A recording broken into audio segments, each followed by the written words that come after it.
Hello, welcome to this channel. My name is Janet. I'm working through the King James's Bible right now in the book of Judges. The chapters I'm covering are 9 and 10. So if you're ready, we will get started.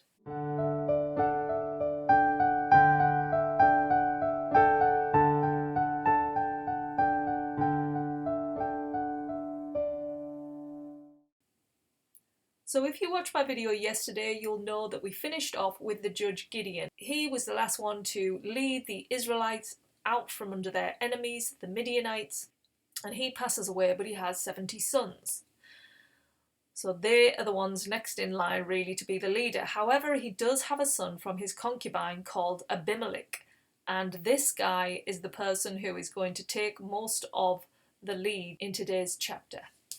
Now this story all takes place in Shechem. And Abimelech has aspirations of being a leader, but he knows he is last in line to actually get that role. And he goes to his mother's side of the family, his brother's there, and he convinces them it would be better for him to be that one leader than have 70 leaders over them. And they agree. They think, yep, that's the right way to do it. So he gathers enough people behind him on that side of his family, and he gets 70 shekels off them, and he pays some pretty, killers really, along with his family members, to go and massacre all of these 70 brothers. So they set off to do that, and one brother manages to hide, Jotham. He's the only one who survives. The rest are all killed. And then Abimelech is crowned king. Now when Jotham, the last remaining son of Gideon, hears about this, he's so angry. He goes to the top of a mountain and he kind of gives this sermon, but it's like a parable, a story. And he shouts and he says, "Listen to me," to the people of Shechem, "so God may listen to you. One day," and he explains this parable, "one day a tree went out to anoint a tree. And the olive tree, it asked, 'We want you to be our king over the trees.' And the olive tree didn't want to be king. It said, 'Should I give up my oil?' And then we move on to fig trees. They want the fig trees then to be king. And the fig tree says, 'Should I give up my fruit?' Then the vines, they say, 'Will you be our king?' And the vine says, 'Should I give up my wine?' But then the thorn bush, the one that would least be king, they ask, 'Will you be our king?' And the thorn bush says, 'If you really want me to come, take refuge in my shade. But if you don't, let fire consume you.'" So he's using this story to show them, there's all of these leaders that don't want to take over the leadership role, but the one that does, the one that would be the least favoured, is the one that is going to consume them. And then he goes on to say, "Have you acted honourably, making Abimelech your king? Have you been fair to Gideon's family? Because he fought for you and he got you out from under your Midianite enemies. You've killed all of his sons. Is that fair in good faith? Is that fair?" And he says, "If yes, may Abimelech be your joy, and vice versa. But if not, let fire from Abimelech consume you." And then he leaves it at that, and then he flees to Beer. He stays there because he's in fear of his brother Abimelech, obviously seeing how he's killed all of his brothers and he's the only remaining one. He then leaves. And then Abimelech gets to reign for 3 years, so there doesn't seem to be any problems. God leaves them alone for 3 years under King Abimelech. However, after 3 years, God stirs things up between Abimelech and his people, and they start acting against him. And this is God's way of avenging Abimelech for murdering 69 of Gideon's sons. So his people begin to set up on hilltops, and they start robbing people that are coming in. So they're kind of stopping the trade coming towards Abimelech. They're already starting to make problems for him. Then Gal, the son of Ebed, with his tribe, moves in to Shechem. And the people really have confidence in him and this new clan, and they start making him more of their leader. So they get grapes and they crush them and they make wine and they have a festival in their temple with this fake god. And they're cursing, Abimelech, saying how bad he is and how bad they've got it. And Gal, who's sort of coming into this new leader role between all of the Israelites in Shechem, he says, who is this Abimelech? Why should he rule over us? So he's convincing them, and they're going along with this story that, they don't want Abimelech now as their king. They kind of want him out. Now Zebul, the governor, the deputy to Abimelech, hears this. He hears the people of Shechem now getting involved with this Gal tribe and the clan there that are now moving into Shechem, and he's sort of angry, and he goes and tells King Abimelech what is going on. And he says, you need to attack them, get them out, this clan, this new clan that's come in. So Abimelech gets his army ready and he goes towards the mountain area where they are, and he sort of surrounds them. And Gal, he's out walking towards the city gates, and he looks up and he sees them because they come out of their hiding place, and he's like, oh my goodness, people are coming down here. The deputy is down there, and he says, no, you're just seeing things, it's just shadows. And he's like, no, there are people coming down here. And then Zebul says, okay, well, you think you're so tough, why don't you take us on, attack?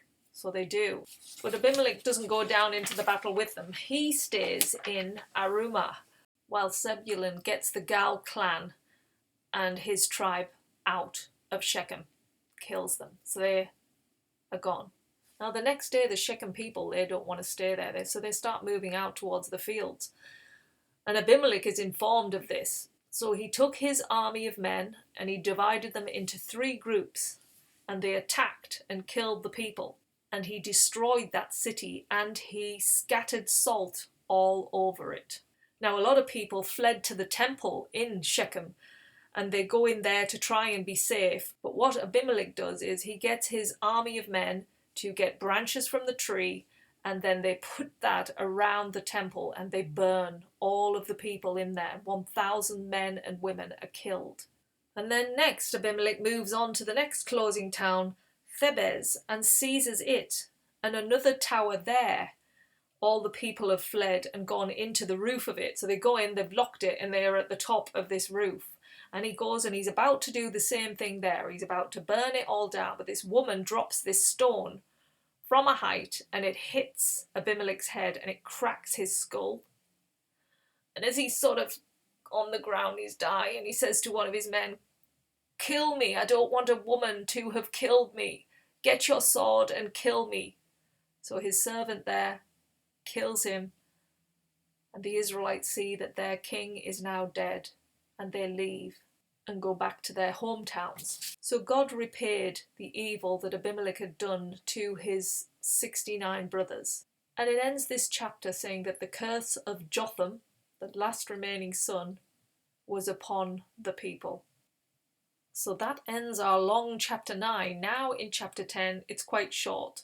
This one is covering a new judge that comes into play, and he arose over the Israelites. His name was Tola, and he was from the Azekah lineage. He lived in Shemar, in the Ephraim Hill countryside, and he reigned over them for 23 years, and then he died at Shemar.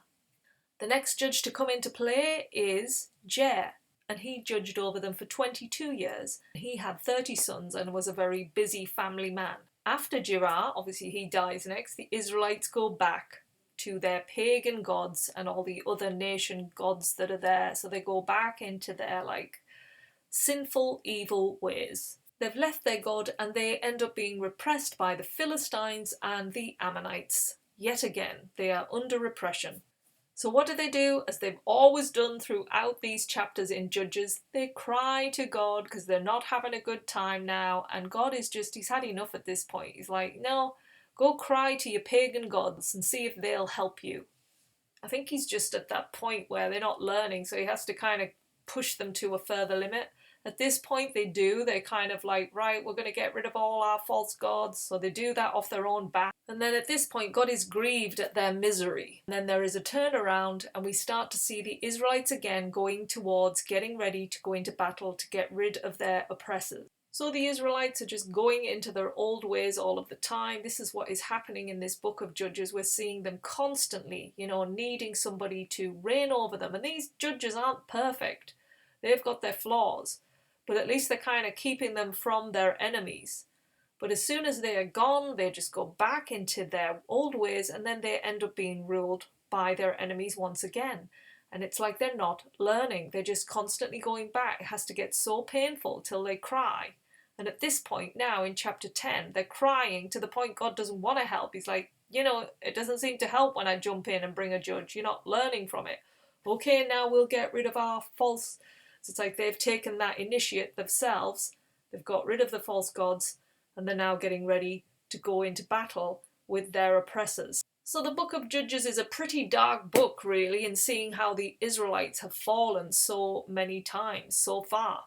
We're at chapter 10 now, so we'll see tomorrow how chapter 11 goes and if there's any light to be shone on this journey. So thanks for being here. Hope to see you again soon, and we will discuss more within the book of Judges. Take care now. Bye.